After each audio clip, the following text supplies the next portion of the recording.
Hola a todos y a todas. En esta oportunidad vamos a estudiar las bases del ejercicio de la jurisdicción.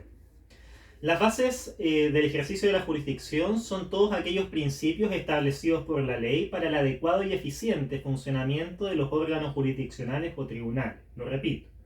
Estas bases del ejercicio de la jurisdicción son todas aquellas directrices o principios establecidos por el legislador para el adecuado y eficiente funcionamiento de los órganos jurisdiccionales. Son varios principios que vamos a revisar en esta oportunidad. En primer lugar, el principio de legalidad. En segundo lugar, el principio de independencia. En tercer lugar, la inamovilidad. En cuarto lugar, la responsabilidad. En quinto lugar, la territorialidad. En sexto lugar, la jerarquía. En séptimo lugar, la publicidad. En octavo lugar, la sedentariedad. En noveno lugar, la pasividad. En décimo lugar, el principio de competencia común. En décimo primer lugar, la inavocabilidad. En décimo segundo lugar, la inexcusabilidad. En décimo tercer lugar, la gratuidad. En décimo cuarto lugar, la autogeneración incompleta. En décimo quinto lugar, el estatuto de los jueces. Y por último, en décimo sexto lugar, la continuatividad. Bien, vamos viendo entonces cada uno de estos. En primer lugar, veamos la base o el principio de la legalidad. El principio de legalidad se encuentra consagrado tanto en la Constitución Política de la República como también en el Código Orgánico de Tribunales. De todas esas normas jurídicas se pueden desprender tres grandes dimensiones de la legalidad. En primer lugar, la legalidad en un sentido orgánico. En segundo lugar, la legalidad en un sentido funcional. Y en tercer lugar, la legalidad como garantía constitucional. Vamos viendo cada una de estas dimensiones. La legalidad en un sentido orgánico supone que solamente la ley es fuente de los tribunales de justicia. Es decir, solamente la ley es aquella manifestación de voluntad capacitada para crear a los órganos jurisdiccionales. La única fuente de los tribunales en un sentido orgánico es la ley. Nadie más que la ley puede crear órganos jurisdiccionales como tribunales. En segundo lugar, observamos a la legalidad en un sentido funcional. Esto implica que los tribunales deben actuar siempre dentro del marco que les fija la ley para su desenvolvimiento y deben fallar los conflictos dándole a la ley la correspondiente aplicación. La legalidad en un sentido funcional, repito, significa que los tribunales deben necesariamente actuar dentro de sus facultades, dentro de los límites o el marco que ha establecido el legislador. Y en sus decisiones han de necesariamente aplicar la ley que al efecto ha determinado el órgano correspondiente para la solución de aquel conflicto. Bien, en tercer lugar vemos a la legalidad en un sentido de garantía constitucional. La legalidad en el sentido de garantía constitucional. Esta implica la igualdad de protección de los derechos de las personas dentro de la actividad jurisdiccional. La legalidad entonces, en último término, también implica una protección a ciertas garantías constitucionales, dado que si aplicamos lo que establece el legislador, se tiene que necesariamente concluir la igualdad de protección de los derechos de las personas dentro de la actividad jurisdiccional o dentro del proceso.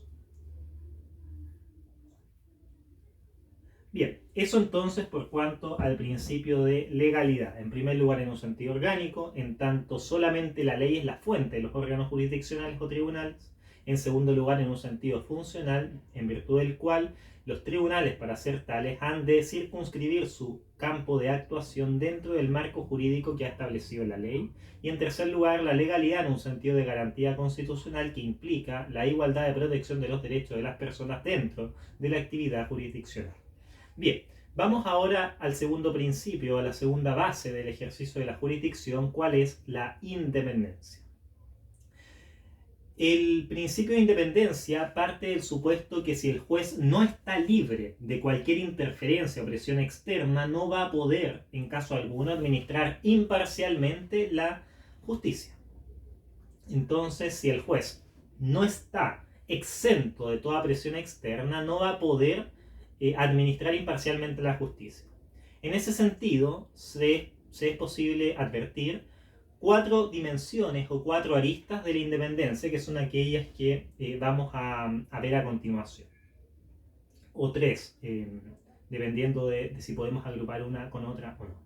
Bien, en primer lugar, la independencia orgánica o política. En primer lugar, observamos la independencia orgánica o política. Esta consiste en que el Poder Judicial goza de autonomía frente a todos los otros poderes del Estado, de modo que el ejercicio de la jurisdicción pertenece exclusivamente a los tribunales establecidos por la ley, tal como lo señala explícitamente el artículo 76 de la Constitución Política de la República aún vigente. Entonces, de acuerdo a lo que dispone el artículo 76 de la Constitución Política de la República, el Poder Judicial goza de una autonomía frente al resto de los poderes del Estado o frente al resto de los poderes públicos, de modo que el ejercicio de la jurisdicción radica exclusivamente en él. Luego identificamos a la independencia funcional. La independencia funcional. Esta consiste en que la función jurisdiccional se debe ejercer por los tribunales establecidos por la ley sin que otros poderes del Estado se puedan inmiscuir de cualquier forma en el desempeño de aquella función. La independencia funcional del ejercicio de la jurisdicción dice relación con que ésta, es decir, el ejercicio de la jurisdicción, se debe ejercer de forma privativa por los tribunales establecidos por la ley, de modo que ningún otro poder público puede interferir en el ejercicio del mismo, es decir, ningún otro órgano público puede arrogarse el ejercicio de la jurisdicción si no está expresamente licenciado para tal efecto. Bien, en tercer lugar, identificamos a la independencia personal. Esta implica que las personas que desempeñan la función jurisdiccional, es decir, los jueces, son enteramente autónomas del resto de los poderes del Estado e incluso son autónomas dentro del mismo poder judicial para los efectos de constituir el juicio lógico que resuelve el conflicto en la forma de sentencia definitiva. Entonces, fíjense, la independencia personal significa que los jueces, es decir, aquellos sujetos que ejercen la función jurisdiccional en concreto, son entes autónomos en relación con el resto de los poderes del Estado, como también son autónomos dentro del mismo organismo o sistema del Poder Judicial. Entonces no pueden ser coaccionados ni siquiera por sujetos que están dentro del Poder Judicial. En ese sentido, un ministro de Corte Suprema no podría presionar a un juez de letra civil para que conduzca una determinada resolución en tal sentido.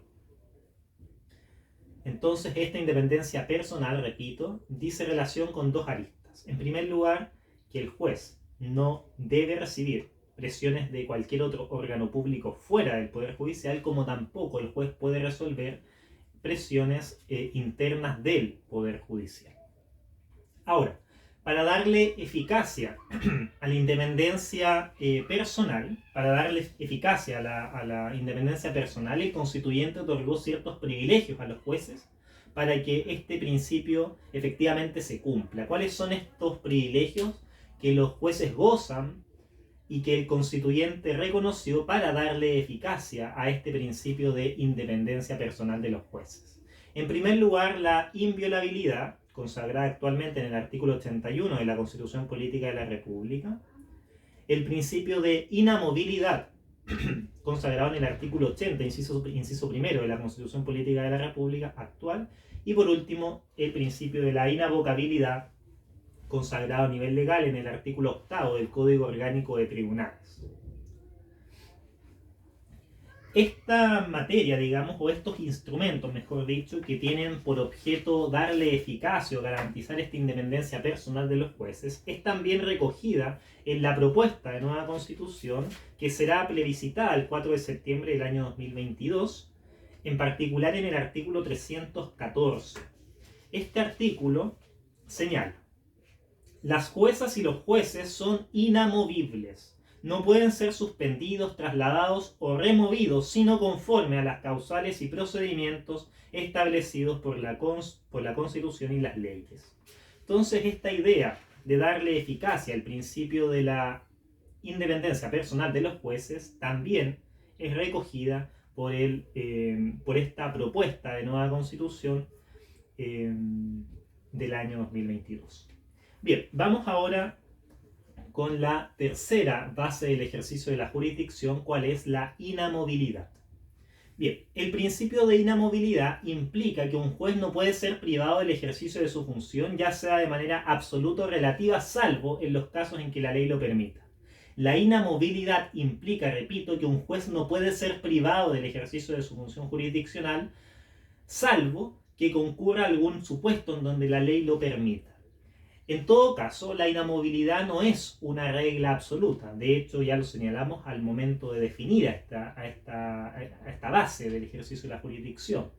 No puede ser movido o privado de su función jurisdiccional, salvo en los casos en donde la ley lo permite. En ese sentido, el artículo 80 de la actual Constitución Política de la República señala lo siguiente. Voy a leerlo. Artículo 80 de la actual Constitución del año 1980. Dice, inciso primero, los jueces permanecerán en sus cargos durante su buen comportamiento, pero los inferiores desempeñarán su respectiva judicatura por el tiempo que determinen las leyes. Pero fíjense, lo importante es lo primero. Los jueces permanecerán en sus cargos durante su buen comportamiento. Esto está estableciendo el principio de la inamovilidad, es decir, que los jueces no pueden ser privados de su función jurisdiccional, salvo que se verifique el no cumplimiento de su buen comportamiento. Ahora, como la inamovilidad no es absoluta, como ya hemos estado señalando, existen ciertos mecanismos para poner término a este privilegio, para poner término a este principio de la inamovilidad. ¿Cuáles son ellos? En primer lugar, el juicio de amovilidad. En segundo lugar, la calificación anual. Y en tercer lugar, la remoción. Vamos viendo cada uno de estos mecanismos. En primer lugar, el juicio de amovilidad. Este tiene lugar cuando se estima que un juez no ha desempeñado su cargo adecuadamente. Entonces, este juicio de amovilidad va a proceder en contra de aquel juez que se estima que no ha desempeñado de buena forma su cargo, que no ha desempeñado correctamente su función jurisdiccional. Este juicio de amovilidad se conoce por medio de un procedimiento sumario, es decir, aquel regulado en el libro tercero del Código de Procedimiento Civil, artículo 680 y siguientes del Código. Y lo relevante, aquí una cuestión bastante significativa de este procedimiento de amovilidad, es que la prueba que se presente en juicio se ha de apreciar conforme a las reglas de la sana crítica. La prueba que se presente en este juicio de amovilidad, repito, se debe apreciar conforme a la sana crítica en un procedimiento sumario, es decir, de carácter breve y concentrado. Ahora, preguntémonos, ¿quién conoce de estos juicios de amovilidad? ¿Cuál será el tribunal competente para conocer de estos juicios de amovilidad? En primer lugar, va a ser competente la Corte de Apelaciones respectiva si se trata de un juez inferior de justicia. Si se trata de un juez inferior de justicia, por ejemplo, un juez de un tribunal de juicio oral en lo penal, un juez de letras civiles, un juez de garantía, si respecto de ellos se está promoviendo este juicio de amovilidad, va a ser de competencia para su conocimiento y fallo de la Corte de Apelaciones respectiva. Ahora, va a ser también competente para conocer de este juicio de amovilidad el presidente de la Corte de Apelaciones de Santiago cuando se trate de un ministro de la Corte Suprema. Cuando un ministro de la Corte Suprema sea aquel sujeto pasivo de este juicio de amovilidad, va a ser el presidente de la Corte de Apelaciones de Santiago el que conozca el asunto. Ahora, va a ser también competente de este juicio de amovilidad el presidente de la Corte Suprema cuando se trate de un juicio de amovilidad en contra de un ministro de Corte de Apelaciones. Entonces, cuando el juicio de amovilidad se esté promoviendo en contra de algún ministro, de alguna Corte de Apelaciones, va a conocer el presidente de la Corte Suprema. Bien, eso respecto del primer mecanismo para darle eficacia a esta inamovilidad, para darle eficacia al principio de la independencia personal, naturalmente, pero para poner término a la inamovilidad. Entonces, mediante el juicio de amovilidad se puede dar ocaso, se puede dar término, se puede dar finalización al principio de inamovilidad. Bien, vamos ahora con con el segundo mecanismo para poner término a la inamovilidad. ¿Cuál es la calificación anual? La calificación anual es un procedimiento indirecto por el cual un juez que ha sido mal evaluado, mal calificado, durante 2 años consecutivos en la lista de deficiente y que goza de amovilidad es removido de su cargo por el solo Ministerio de la Ley. Entonces la calificación anual es un procedimiento indirecto por medio del cual se evalúa la función y el comportamiento de los jueces. De modo que si un juez que goza naturalmente de inamovilidad es calificado 2 años consecutivos en la lista de deficiente por el solo Ministerio de la Ley, es removido de su cargo y en tal caso finaliza su inamovilidad. Y en tercer lugar, analizamos o observamos a la remoción acordada por la Corte Suprema. La Corte Suprema puede remover a un juez a requerimiento del presidente de la República, o bien también la Corte Suprema podría remover a un juez de oficio. La Corte Suprema, repito, podría remover a un juez a requerimiento del presidente de la República o bien de oficio. Esos son entonces los tres mecanismos que se establecen en nuestro sistema jurídico para darle término a la inamovilidad de que gozan los jueces. Bien, vamos ahora con el siguiente principio, cuál es el principio de la responsabilidad. Este principio supone que los jueces deben hacerse cargo de las consecuencias jurídicas de sus actuaciones. El principio de responsabilidad supone que los jueces deben hacerse cargo de las consecuencias jurídicas de sus actuaciones. Esto se encuentra consagrado explícitamente en el artículo 79 de la Constitución Política de la República actualmente vigente, la del año 1980. Este artículo señala: los jueces son personalmente responsables por los delitos de cohecho, falta de observancia en materia sustancial de las leyes que reglan el procedimiento, denegación y torcida administración de justicia y en general de toda prevaricación en que incurran en el desempeño de sus funciones. Tratándose de los miembros de la Corte Suprema, la ley determinará los casos y el modo de hacer efectiva esta responsabilidad. Bien. El constituyente aquí en realidad se está refiriendo a un tipo específico de responsabilidad, cuál es la responsabilidad ministerial. Ya vamos a entrar sobre ella, pero antes de eso es necesario identificar o dilucidar los distintos tipos de responsabilidad que se advierten en materia de jurisdicción y de jueces, por supuesto. En primer lugar, es posible identificar la responsabilidad común. En segundo lugar, la responsabilidad disciplinaria. En tercer lugar, la responsabilidad política de los jueces. Y en cuarto lugar, la responsabilidad ministerial de los jueces. Vamos viendo cada una de ellas. La responsabilidad común, básicamente, es la consecuencia o responder por las consecuencias de los actos u omisiones en que el juez incurre en su carácter de individuo particular y no en su calidad de funcionario del Poder Judicial. Entonces la responsabilidad común, repito, es hacerse cargo de la consecuencia de los actos u omisiones que el juez realiza en su carácter de individuo particular y no en su carácter de funcionario judicial. Así, por ejemplo, si el juez de letras civiles de la comuna de Melipilla, un fin de semana, un día domingo, por estar conduciendo a exceso de velocidad, atropella a una persona, va a incurrir en responsabilidad común. ¿Por qué? Porque realizó un daño mediante su acción, pero no en el ejercicio de su función jurisdiccional. Bien, luego encontramos a la responsabilidad disciplinaria. La responsabilidad disciplinaria supone hacerse cargo de las consecuencias de los actos que el juez con falta o abuso incurre que con falta y abuso incurre en indisciplina o faltando al orden interno del Poder Judicial. Entonces, repito, la responsabilidad disciplinaria es la consecuencia de los actos que el juez con falta o abusos incurre dentro de la interna del Poder Judicial en indisciplina.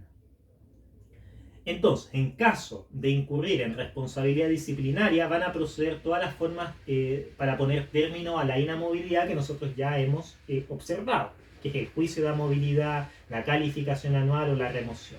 Entonces, repito, la responsabilidad disciplinaria dice relación con la situación en la que el juez incurre en indisciplina o falta al orden interno del Poder Judicial, y esto naturalmente genera una responsabilidad disciplinaria. Entonces la responsabilidad disciplinaria se presenta cuando el juez, con falta o abuso, incurre en indisciplina dentro de la interna del Poder Judicial. Bien, vamos ahora con el siguiente tipo de responsabilidad, cuál es la responsabilidad política. Esta es una responsabilidad que proviene de una abstención del juez, naturalmente, consistente en el notable abandono de deberes. La responsabilidad política dice relación con la abstención del juez, que consiste en un notable abandono de deberes. Este concepto se aplica muchísimas veces en nuestro ordenamiento jurídico, pero es particularmente indeterminado, posee una textura abierta, libre de las más amplias interpretaciones. En todo caso, esta responsabilidad política o por notable abandono de deberes únicamente aplica respecto de los jueces que trabajan en tribunales superiores de justicia. Únicamente aplica respecto de los jueces de tribunales superiores de justicia. Solamente respecto de ellos aplica, repito, la responsabilidad política o bien por notable abandono de deberes. Estas naturalmente son conocidas en un juicio político, en donde el Senado en general actúa como jurado. Bien, por último encontramos a la responsabilidad ministerial. La responsabilidad ministerial, que supone hacerse cargo de las consecuencias jurídicas de los actos o resoluciones que los jueces pronuncian en el ejercicio de sus funciones. La responsabilidad ministerial, repito, supone hacerse cargo de las consecuencias jurídicas de los actos o resoluciones que los jueces pronuncian en el ejercicio de su función. La Corte Suprema está en todo caso exenta de este tipo de responsabilidad por no tener un superior jerárquico. El artículo 79 de la Constitución Política de la República, que yo ya leí, se refiere a estas situaciones, a situaciones tales como el cohecho, la falta de observancia de la ley, la prevaricación o la torcida administración de la justicia, etc. Ahora bien, que haya responsabilidad ministerial no obsta a que haya también responsabilidad penal y responsabilidad civil en contra del juez respecto del cual se acredite esta responsabilidad ministerial. O sea, perfectamente podrían concurrir otro tipo de sanciones. No tan solo la sanción que proviene de esta responsabilidad ministerial, sino que también una sanción penal, o bien por el delito de prevaricación, o bien sanciones civiles por el hecho de haber causado daños a terceros, por ejemplo. Bien, en todo caso, y esto es importante subrayarlo, la sentencia pronunciada por el juez que ha incurrido en responsabilidad ministerial, va a quedar fija.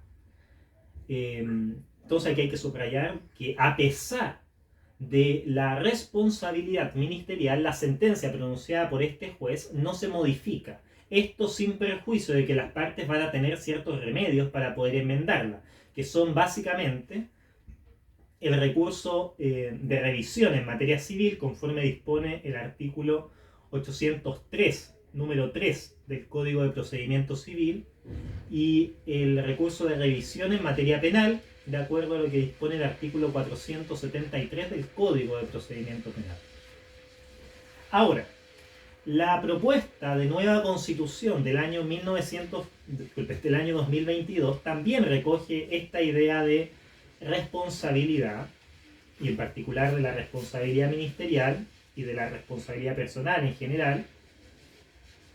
En su artículo 315, el constituyente de esta propuesta de nueva constitución establece esta idea de responsabilidad ministerial de los jueces. Este artículo señala: las juezas y los jueces son personalmente responsables por los delitos de cohecho, falta de observancia en materia sustancial de las leyes que reglan el procedimiento y, en general, por toda prevaricación, denegación o torcida administración de justicia. La ley determinará los casos y el modo de hacer efectiva esta responsabilidad. Bien, entonces, como pueden darse cuenta, esta idea de responsabilidad ministerial trasciende a la propuesta de nueva constitución. Algo que ya se recoge en nuestra actual constitución, se recoge también en esta nueva propuesta. Bien, vamos ahora a la siguiente base del ejercicio de la jurisdicción, cuál es la territorialidad. Bien, el principio de territorialidad consiste en que cada tribunal ejerce sus funciones dentro de un territorio determinado por la ley. Esto se encuentra consagrado directamente en el artículo 7º del Código Orgánico de Tribunales, que paso a leer a continuación. Dice: los tribunales solo podrán ejercer su potestad en los negocios y dentro del territorio que la ley les hubiere respectivamente asignado, lo cual no impide que los negocios de que conocen puedan dictar providencias que hayan de llevarse a cabo en otro territorio. Fíjense, este principio de la territorialidad se recoge explícitamente en el artículo 7º del Código Orgánico de Tribunales, que, repito, señala lo siguiente: los tribunales solo podrán ejercer su potestad en los negocios y dentro del territorio que la ley les hubiere respectivamente asignado, lo cual no impide que los negocios de que conocen puedan dictar providencias que hayan de llevarse a efecto en otro territorio. En todo caso, como toda regla general, admite también excepciones. ¿Cuáles son las excepciones a la territorialidad? En primer lugar, ciertas actuaciones de los jueces de Santiago. Ciertas actuaciones de los jueces de Santiago tienen aplicación sobre materias que no están dentro de su territorio jurisdiccional. En segundo lugar, otra excepción dice relación con la inspección personal del tribunal. La inspección personal del tribunal, que como ya veremos en otros videos, se trata de un medio de prueba, es decir, de un instrumento mediante el cual se utiliza para generar la conciencia en el juez de la existencia de un determinado hecho. Entonces, la inspección personal del tribunal es un medio de prueba. Y en tercer lugar, los exhortos. Los exhortos también son ciertas excepciones al principio de territorialidad. El exhorto es una delegación de competencia en rigor estricto, no es una delegación de jurisdicción. Bien, vamos ahora al siguiente principio. ¿Cuál es el principio de la jerarquía o grado? Este principio, en esencia, supone que los tribunales tienen una estructura de carácter piramidal en donde su base, o en cuya base se encuentran los jueces ordinarios de menor jerarquía, y va subiendo hasta llegar a la cúspide en donde se identifica la Corte Suprema. Entonces, repito, el principio de jerarquía dentro del esquema jurisdiccional supone que existe dentro del Poder Judicial una estructura de carácter piramidal, de modo que en su base se encuentran los tribunales ordinarios inferiores de justicia, y en su cúspide se encuentran los tribunales superiores de justicia, en cuya punta identificamos a la Corte Suprema. Inmediatamente bajo la Corte Suprema identificamos a las distintas Cortes de Apelaciones. Bajo de ello encontramos a los tribunales inferiores de justicia, llámese Tribunal Unipersonal de Excepción, Juzgados de Letras, Juzgados de Garantía, Tribunales de Juicio y Derecho Penal, y también, por supuesto, los tribunales especiales, que forman parte del Poder Judicial. Bien, vamos ahora al siguiente principio. ¿Cuál es el principio de publicidad?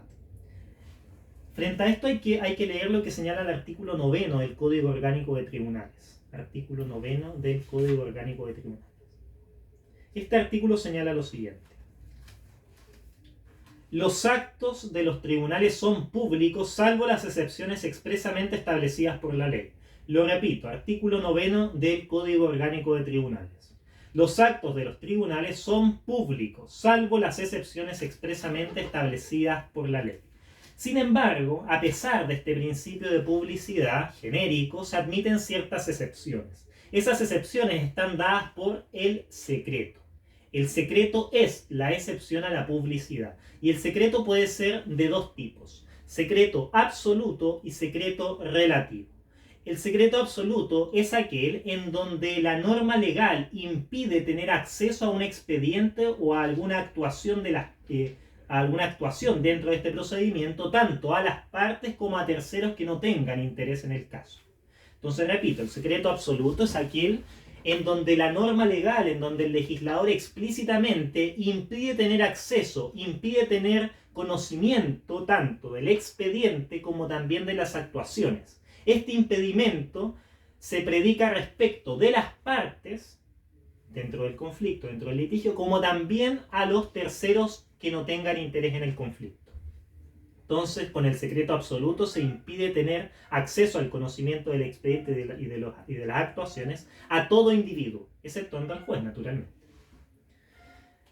Ejemplos del secreto absoluto se identifica, por un lado, el sumario criminal, por crimen o simple delito de acción penal pública, en el antiguo sistema procesal penal, el sumario criminal, y también los acuerdos de los tribunales colegiados. Los acuerdos de los tribunales colegiados son esencialmente secretos y en particular de secreto absoluto.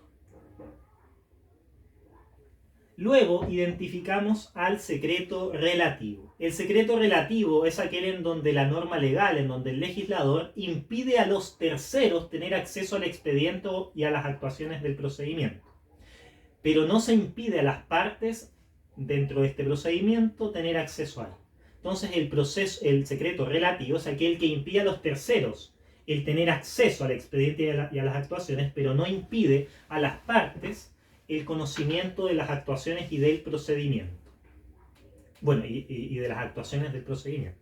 Entonces el secreto relativo impide tener acceso al conocimiento respecto de terceros, pero no así respecto de las partes. Las partes sí pueden tomar conciencia o conocimiento del expediente y de las actuaciones que se han desenvuelto en este procedimiento. Bien, ¿cuáles son ejemplos de secreto relativo? En primer lugar, las causas de nulidad matrimonial y de divorcio. Las causas de nulidad matrimonial y de divorcio son de secreto relativo, en la medida que el expediente o la carpeta electrónica hoy en día únicamente puede ser conocida por las partes en el pleito. También las causas relativas a la adopción. Las causas relativas a la adopción son también de secreto relativo. Son también de secreto relativo las sesiones de calificación de los funcionarios.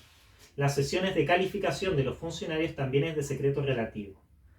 Y en cuarto lugar, tan solo como ejemplo, es también secreto relativo el libro de distribución de causas. El libro de distribución de causas que cada vez tiene menos aplicación conforme se implementó el sistema de la tramitación electrónica. Bien, vamos ahora al siguiente principio. ¿Cuál es el principio de la sedentariedad? El principio, la base de la sedentariedad. Este principio implica que los tribunales deben ejercer sus funciones en el lugar fijo y determinado por la ley. El principio de la sedentariedad, repito, supone que los tribunales deben ejercer sus funciones en un lugar fijo y determinado. Por regla general, en nuestro sistema no existen jueces ambulantes o jueces viajeros. Sin embargo, por excepción, el artículo 21 del Código Orgánico de Tribunales permite a los tribunales de juicio oral en lo penal,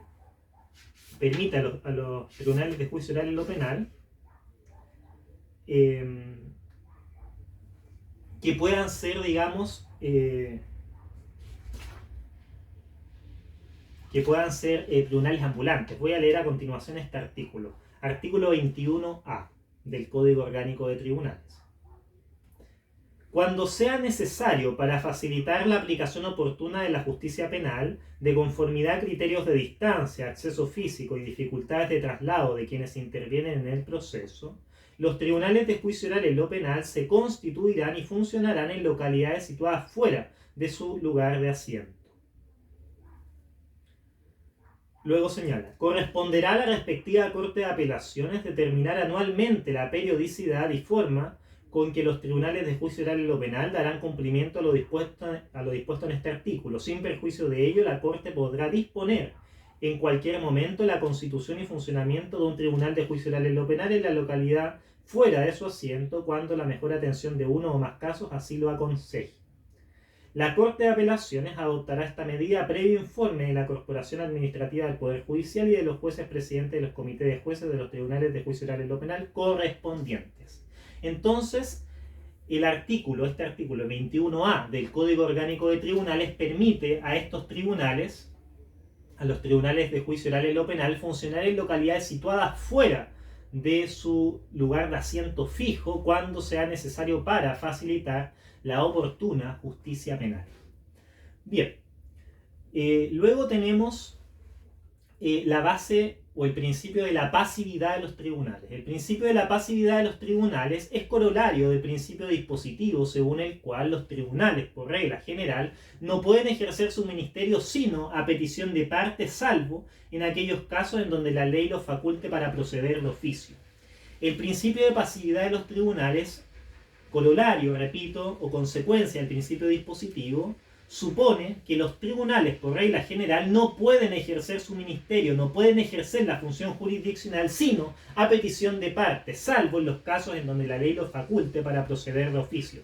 Ya vamos a tener oportunidad de analizar con todos sus pormenores este principio y, por supuesto, las manifestaciones en donde se pone en excepción la pasividad de los tribunales.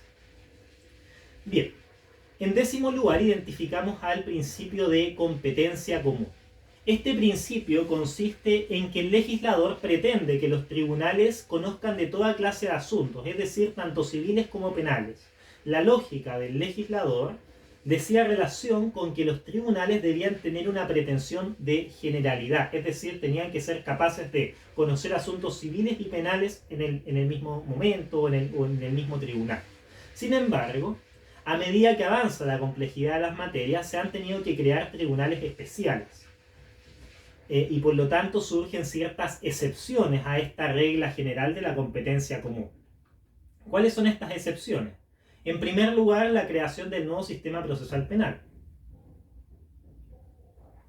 La creación del nuevo sistema procesal penal trajo consigo la creación de tribunales específicamente determinados para el conocimiento y fallo de causas penales. Así, por ejemplo, nacen los juzgados de garantía y los tribunales de juicio oral en lo penal. Otra excepción son la creación de tribunales especiales, los tribunales de familia, los tribunales de letras del trabajo, los tribunales de cobranza laboral y previsional, los tribunales militares en tiempos de guerra, en tiempos de paz, el tribunal ambiental, el tribunal de defensa de la libre competencia, el tribunal de marcas, el tribunal de propiedad intelectual, el tribunal de propiedad industrial, la Contraloría General de la República tratándose del juicio de cuentas, etc. Entonces, conforme se complejizan las materias, se hace necesario instituir nuevos tribunales especiales que van a actuar como filtros a los juzgados de letras civiles, de modo que estos últimos en la práctica ya no poseen competencia común. Y otra excepción a esta idea de competencia común es incluso el establecimiento de las salas especiales en la Corte Suprema. En la Corte Suprema, si bien es cierto, este tribunal en términos globales es de competencia común, dentro de su orgánica interna, y esto está regulado por un auto acordado, ha distribuido las materias sobre las cuales funciona cada una de las salas. Ha distribuido la forma en que, o las materias que ha de conocer cada una de las salas. Por ejemplo, la primera sala es civil, la segunda sala es penal, la tercera sala es constitucional, y la cuarta sala es una sala más bien híbrida, pero que se dedica esencialmente al conocimiento de cuestiones vinculadas con el derecho del trabajo. Bien. Luego tenemos el principio de la inavocabilidad, o la base de la inavocabilidad. Esto consiste en la prohibición que tienen los tribunales de entrar a conocer de asuntos de los cuales está conociendo otro tribunal. Este principio de la inavocabilidad se encuentra consagrado en el artículo 8º del Código Orgánico de Tribunales, el cual paso a leer a continuación.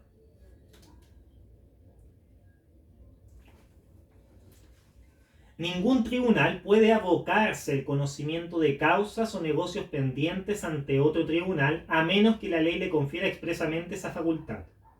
Lo repito. Ningún tribunal puede abocarse el conocimiento de causas o negocios pendientes ante otro tribunal a menos que la ley le confiera expresamente esta facultad. Ahí se está estableciendo el principio de la inavocabilidad, que supone en una prohibición que tienen los tribunales de entrar a conocer o de pronunciarse sobre asuntos que están siendo conocidos por otro tribunal.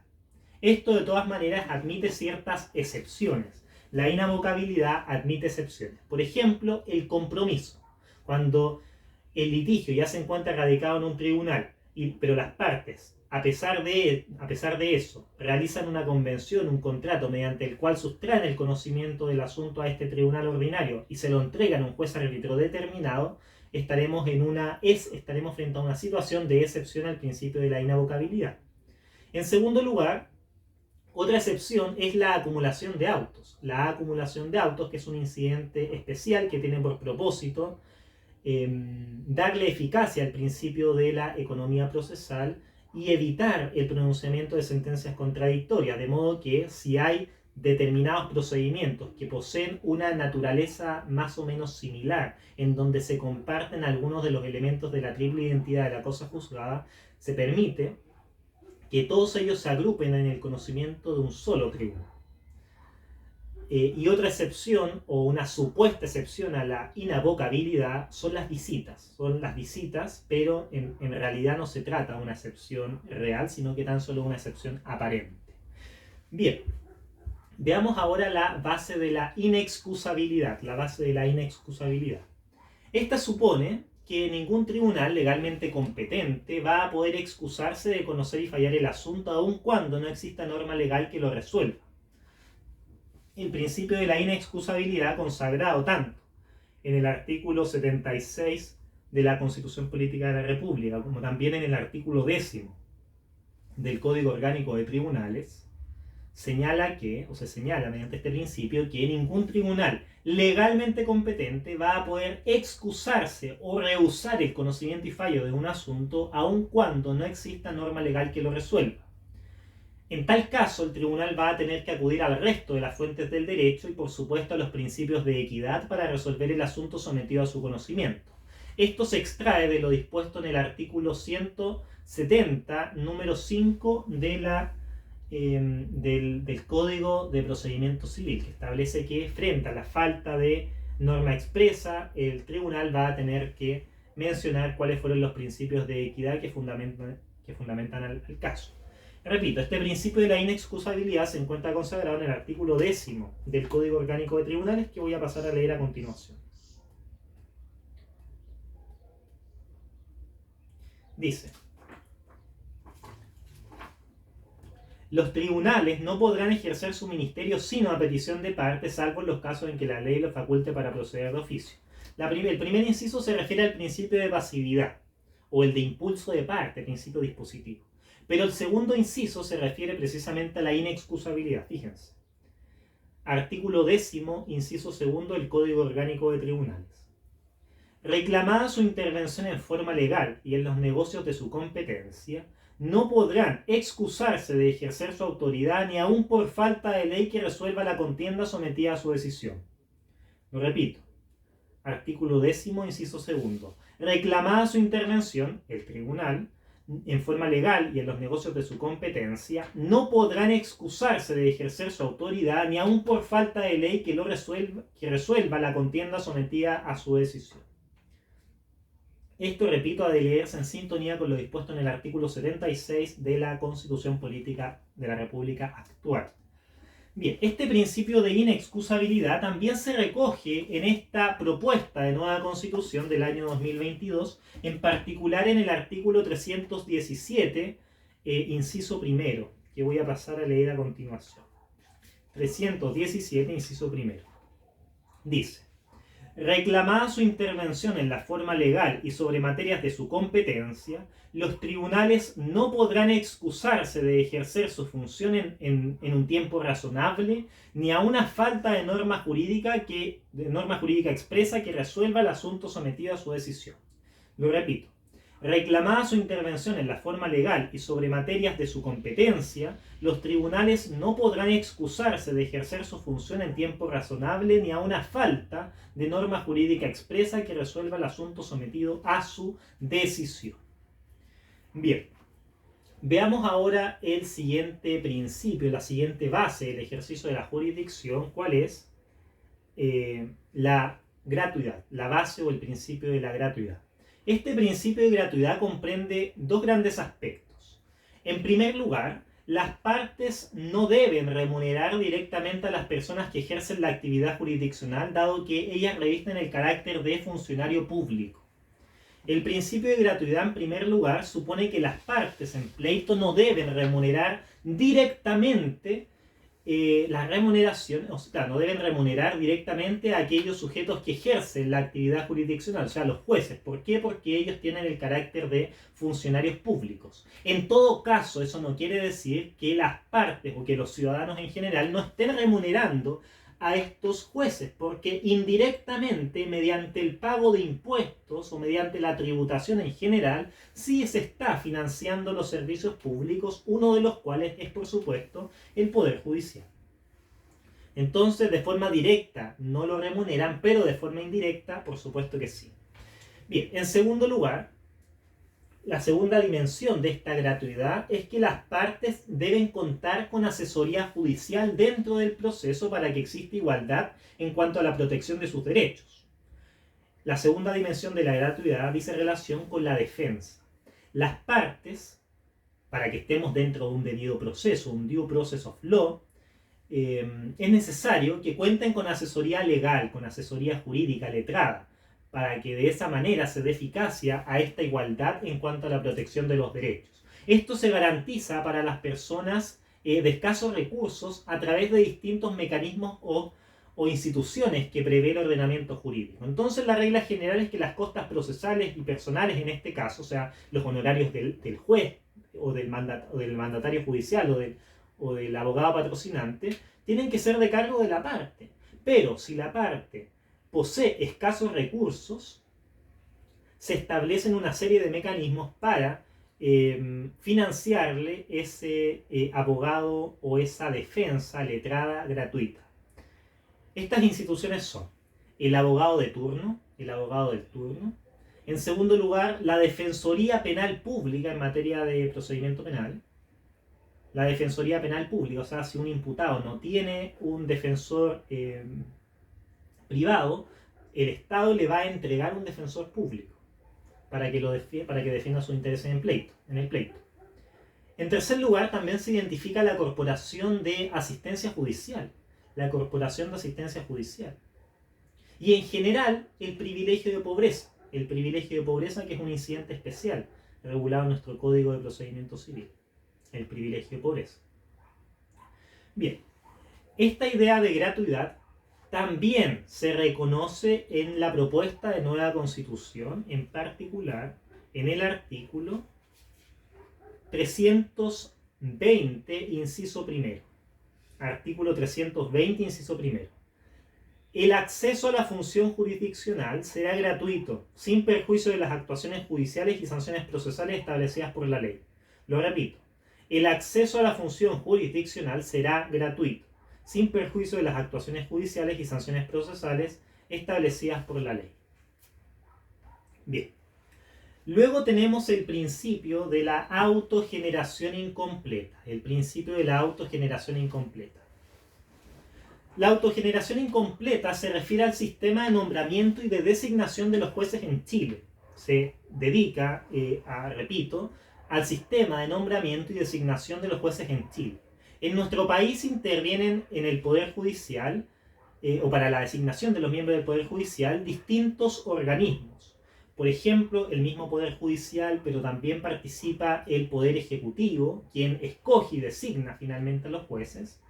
E incluso podría llegar a participar también el Poder Legislativo, tratándose de la designación de los ministros de la Corte Suprema, en donde el Senado, de acuerdo a sus actuales atribuciones, debe aprobar la proposición del presidente de la República. Bien, preguntémonos entonces de qué forma se nombran a los jueces en Chile. Partamos en primer lugar con la forma de nombramiento de los ministros de Corte Suprema. Para nombrar ministros de Corte Suprema, la misma Corte Suprema propone una quina, es decir, una lista de 5 personas al presidente de la República. Entonces estamos viendo de qué forma se escogen los ministros de Corte Suprema. Aquí. En primer lugar, la Corte Suprema propone una quina al presidente de la República, quien debe escoger a uno de esos postulantes y luego debe someterlo a la aprobación del Senado. Debe someterlo a la aprobación del Senado. Ahora bien, si el Senado no lo aprueba, la Corte Suprema va a tener que presentar una nueva quina y se vuelve a comenzar el proceso. Vuelve a comenzar el proceso.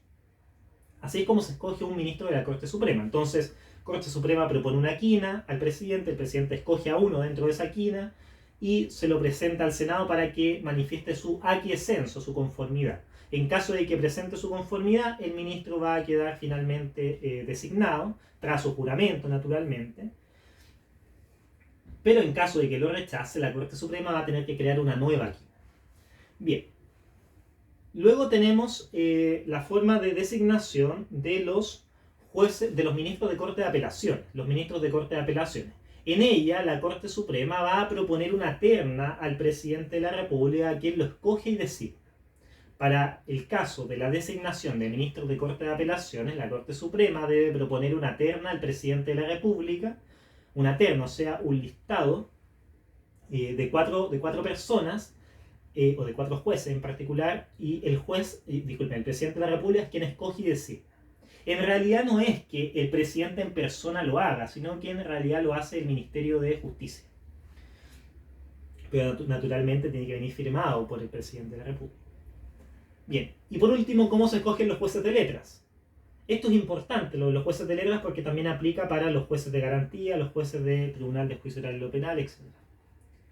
En ellos, para la designación de los jueces de letras, la Corte de Apelaciones respectiva propone una terna al presidente de la República y el presidente de la República es quien designa. Entonces la Corte ya no Suprema, sino que la Corte de Apelaciones respectiva es quien propone una terna al presidente de la República y el presidente de la República es quien finalmente escoge y designa. Esto, repito, no lo hace el presidente de la República en sí, sino que lo hace el Ministerio de Justicia.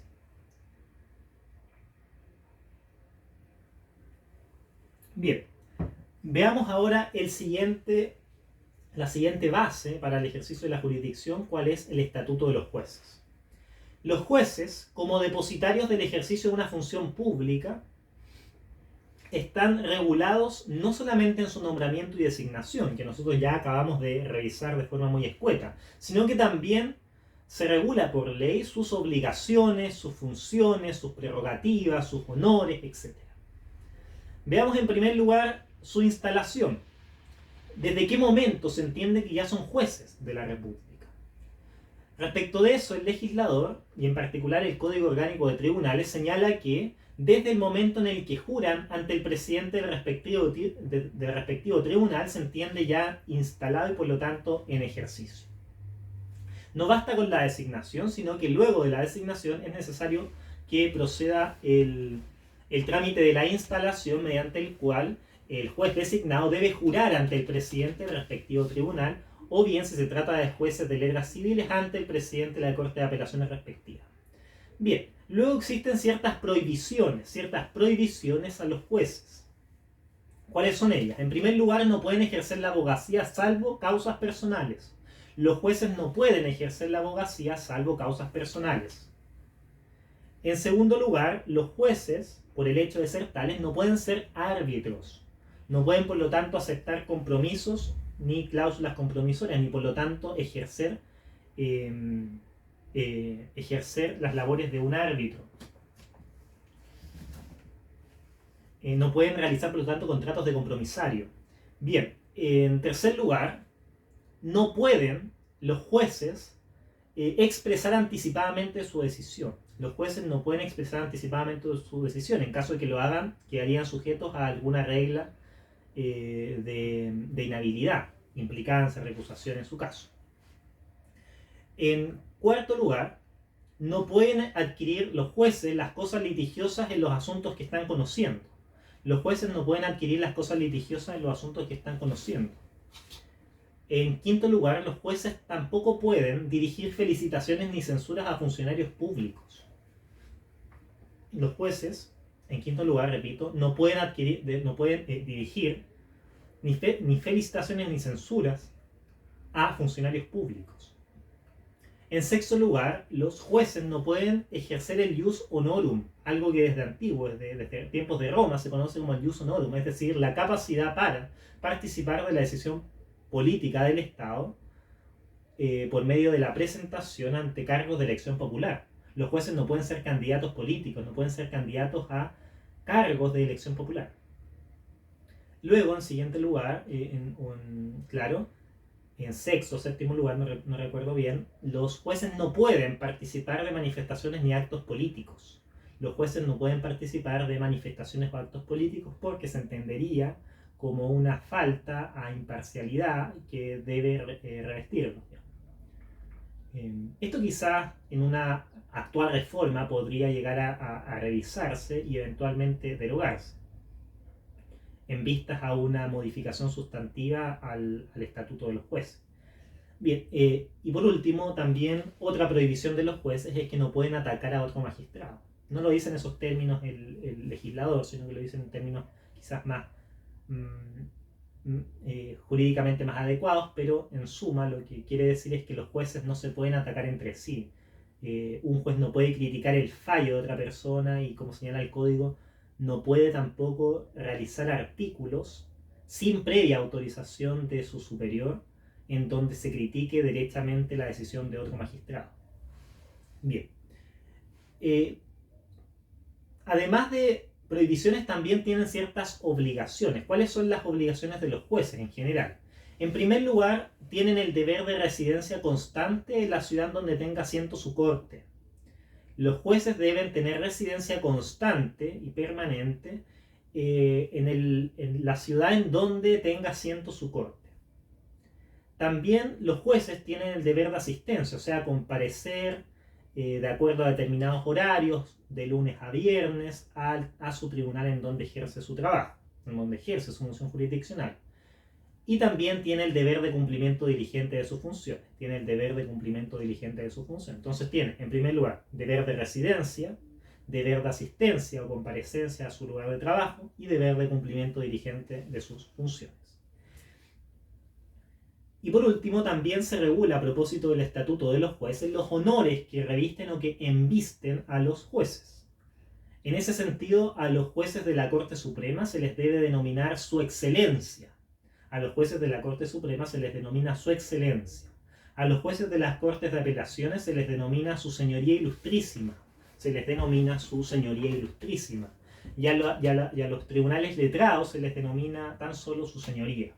Esto puede que se modifique en caso de que se apruebe esta nueva constitución, este proyecto de nueva constitución, dado que el artículo 324 de la actual constitución, de la propuesta de nueva constitución, señala lo siguiente.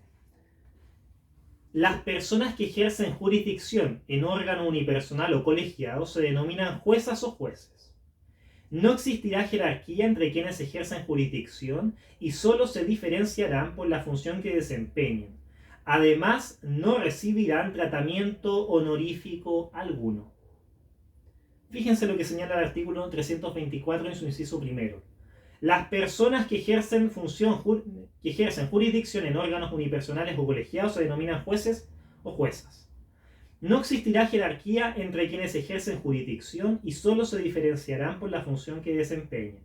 Además, no recibirán tratamiento honorífico alguno. Entonces, en caso de que se apruebe esta nueva constitución en septiembre del año 2022, a los magistrados, a los ministros de Corte Suprema, ya no se les va a tener que denominar como su excelencia. A los ministros de Corte de Apelaciones ya no se les va a tener que tratar como su señoría ilustrísima, y a los jueces letrados tampoco se les va a tener que llamar necesariamente su señoría. Bien, luego ya por último tenemos al principio de la continuatividad. La jurisdicción, como ya lo hemos repetido varias veces en otros videos, al ser un poder deber, el Estado debe necesariamente promover su continua administración. Debe el Estado, por lo tanto, repito, promover la continua administración de justicia. Esto se logra básicamente a través de dos instituciones particularmente relevantes. Por un lado, la subrogación y por el otro, la integración. La subrogación es el reemplazo automático que opera por el solo Ministerio de la Ley respecto de un juez o de un tribunal colegiado que están impedidos de desempeñar sus funciones. Fíjense, la subrogación, repito, es el reemplazo automático, es el reemplazo, la sustitución automática que opera por el solo Ministerio de la Ley respecto de un juez o de un tribunal colegiado en su conjunto cuando se encuentren impedidos para desempeñar sus funciones. La subrogación opera en los tribunales unipersonales y también en los tribunales colegiados, pero solo en estos últimos cuando el impedimento afecte a todo el tribunal. Entonces, repito, la subrogación aplica respecto de los tribunales unipersonales cuando falta uno de los jueces, bueno, cuando falta el juez, porque es un tribunal unipersonal, o bien en los tribunales colegiados cuando están impedidos todos los jueces de ese tribunal. Algunas de las principales inhabilidades que dan lugar a esta subrogación son la muerte de un juez, la enfermedad de un juez, la implicancia o la recusación, es decir, la falta de competencia específica, la falta de competencia subjetiva, y en cuarto lugar, el permiso administrativo. Son tan solo algunos ejemplos de impedimentos que podrían dar lugar a la subrogación. La muerte, la enfermedad, la falta de competencia subjetiva o implicancia o recusación, el permiso administrativo, etc. En esos casos, por ejemplo, si un juez de un tribunal unipersonal, justamente para el día martes, le dieron una licencia médica, no es que el tribunal vaya a cerrar y no vaya a funcionar ese día, sino que ese juez no va a asistir o no va a comparecer a su trabajo ese día, pero va a haber otro juez que lo va a subrogar. Lo va a subrogar inmediatamente por el solo Ministerio de la Ley. Y por lo tanto el tribunal va a seguir funcionando. Bien, por otro lado encontramos a la integración. De más está decir que con todos sus pormenores se regulan estas reglas de subrogación en el Código Orgánico de Tribunales. Establece hasta el más mínimo detalle de esta situación. O sea, cuando falta uno, cuando falta más de uno, qué pasa cuando falta aquel sujeto que era el inmediatamente designado para subrogarlo, etc.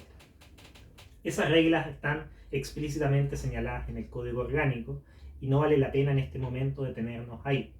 Bien, la integración es el reemplazo por el solo Ministerio de la Ley de alguno o algunos ministros de los tribunales colegiados que estén impedidos o inhabilitados para el desempeño de sus funciones. Entonces, fíjense, ya la integración nos damos cuenta que no aplica tratándose de los tribunales unipersonales, sino que únicamente tratándose de los tribunales colegiados. Entonces, la integración es el reemplazo, la sustitución por el solo Ministerio de la Ley de alguno o algunos ministros de tribunales colegiados que estén impedidos o inhabilitados para el desempeño de sus funciones. La función o el objetivo de la integración es completar el quórum necesario para que pueda funcionar el tribunal colegiado. El objetivo, el horizonte de la integración es completar el quórum necesario para que pueda funcionar el tribunal colegiado. Ahora, ¿quién puede integrar por lo general estas situaciones? ¿Quién va a poder integrar frente a la ausencia de algún ministro de corte para que de esa forma se cumpla el quórum? En primer lugar, puede integrar aquella sala, por ejemplo, algún otro ministro no inhabilitado. Cuando, por ejemplo, un tribunal de juicio oral en lo penal está conociendo el asunto en contra de un imputado, pero uno de los jueces es cónyuge del imputado, naturalmente se tiene que inhabilitar por medio de una implicancia. Se debe inhabilitar por medio de una implicancia. Artículo 195, si no me equivoco, del Código Orgánico de Tribunales. Se debe implicar. Por lo tanto, en ese caso tenemos a dos jueces del Tribunal de Juicio Oral y Penal, pero este juicio no puede funcionar tan solo con dos jueces, requiere de tres jueces para el desenvolvimiento del juicio oral. Y para ello entonces debe integrar esa sala otro juez. Ahora, ¿quién va a ser el primero que va a integrarlo? Bueno, un ministro o un juez no inhabilitado. Un juez no inhabilitado. Por ejemplo, otro juez de ese mismo Tribunal de Juicio Oral y lo Penal. Ahora bien, si no hay otro ministro, digamos, o otro juez, no hay otro juez en posibilidad para poder integrar la sala, puede también hacerlo un fiscal judicial. Que es un administrador un auxiliar de la Administración de Justicia. Esto en general va a tener aplicación en las Cortes, en la Corte Suprema, Corte de Apelaciones. Y en tercer lugar, en caso ya de que no haya ni otros jueces ni fiscal judicial, va a tener que integrar los denominados abogados integrantes, los abogados integrantes. En todo caso, no puede funcionar la sala y este procedimiento con la mayoría de abogados integrantes. En la Corte Suprema esto se ve de forma más evidente. Ahí son en general 5 jueces los que están conociendo de un asunto.